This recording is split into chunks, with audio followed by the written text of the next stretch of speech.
स्वामी समर्थ मित्रांनो, मी आचल स्वागत करते तुमचं माझ्या फोर्थ ब्लॉगमध्ये। आता तुम्ही विचार करतच असाल की हे दोघं नवरा बायको एवढ्या नट्टापट्टा करून कुठे चालले। थांबा थांबा सांगते आम्ही कुठे चाललो। यांनी गाडी वगैरे काढली, मी श्रेयाला बाय वगैरे केला आणि आम्ही निघालो वाघोलीला जाण्यासाठी। आता तुम्हाला वाटत असेल की हे दोघं वाघोलीला कशाला चालले, तर सांगते।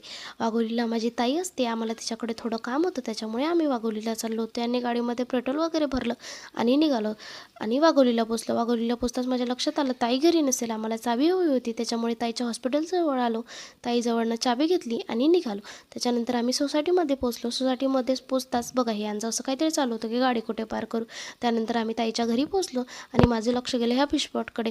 फिशपॉटचा व्हिडिओ बनवला, त्यानंतर छत्रपती शिवाजी महाराजांच्या मूर्तीचा पण व्हिडिओ बनवला। त्यानंतर ताई घरी आली, तिला टॉप वगैरे दाखवले, ताईने आमच्यासाठी छान नाश्ता वगैरे बनवला, छान नाश्ता एन्जॉय केला। त्यानंतर लक्ष गेलं माझ्या हा बोटकडे। हा बोट बघा, याच्यावर किती छान कार्टून काढले आहे। दोन्ही साईडनी आपल्याला गेम खेळतात, एका साईडनी सापसीडी, एका साईडनी लुडो। तुम्हाला जर तुमच्या मुलांसाठी हवा असला तर कमेंटमध्ये लिंक टाईप करा, भेटून जाईल। त्यानंतर आमच्या गप्पा चालू झाल्या। गप्पा करता करता कधी वेळ गेला मला माहीतच नाही पडलं आणि घरी जाण्याची पण वेळ आली। त्यानंतर आम्ही बाहेर बघितलं, बघा आईच्या सोसायटीमध्ये किती छान रांगोळी काढल्या होत्या। तुम्ही काही म्हणा, दिवाळीमध्ये शहरामध्ये कितीही चांगल्या गोष्टी असल्या तरी मन मात्र गावाकडेच रमतं, बरोबर ना? तुम्हाला काय वाटते नक्की कमेंट करून सांगा। त्यानंतर आम्ही खाली आलो, ताई पण आम्हाला सोडायला आली होती।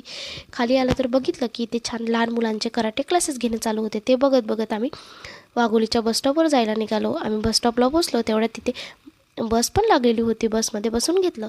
तर असा होता माझा आजचा दिवस। तुम्हाला माझा ब्लॉग कसा वाटला नक्की कमेंट करून सांगा आणि ब्लॉग आवडल्यास लाईक, शेअर आणि चॅनलला सबस्क्राईब करायला विसरू नका। Bye bye.